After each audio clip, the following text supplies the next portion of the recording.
फुर फुर हिंदी लोक कथा। एक जुलाहा सूत काटने के लिए रुई लेकर आ रहा था।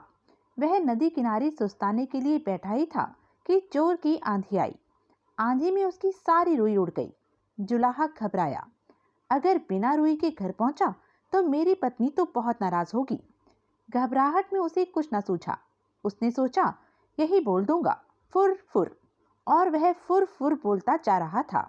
आगे एक चिड़ीमार पक्षी पकड़ रहा था। जुलाहे की फुर फुर सुनकर सारे पक्षी उड़ गए। चिड़ीमार को बहुत गुस्सा आया। वह जुलाहे पर बहुत चिल्लाया, तुमने मुझे बर्बाद कर दिया। आगे से तुम ऐसा कहना, पकड़ो पकड़ो।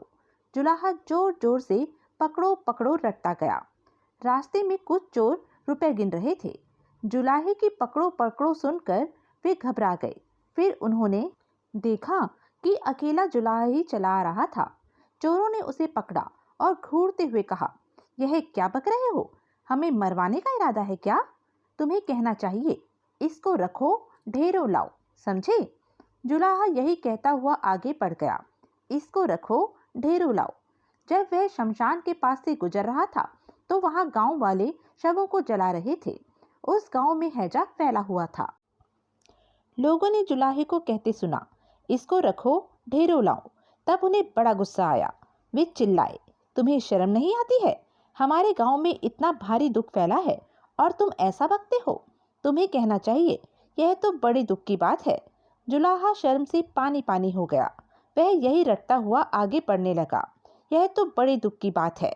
कुछ देर बाद वह एक बारात के पास से गुजरा। बारातियों ने उसे यह कहते हुए सुना, यह तो बड़ी दुख की बात है, यह तो बड़ी दुख की बात है। इतना सुनकर वे जुलाहे को पीटने के लिए तैयार हो गए। बड़ी मुश्किल से उसने सफाई दी तो उन्होंने कहा, सीधे से आगे बढ़ो और हाँ, अब तुम यह रटते जाना, भाग्य में हो तो ऐसा सुख मिले। अब जुलाहा यही रटता हुआ अपनी राह चल पड़ा। चलते चलते अंधेरा हो गया। घर से निकलते समय उसकी पत्नी ने उससे यही कहा था कि जहाँ रात हो जाए वहीं सो जाना। जुलाहा थक भी गया था, वह वहां सो गया। अगले दिन जब सुबह उसके मुंह पर पानी पड़ा तब जुलाहा हड़बड़ाकर उठा। आंखें खोली तो देखता ही रह गया, यह तो उसी का घर था और अभी अभी उसकी पत्नी ने ही उस पर पानी फेंका था।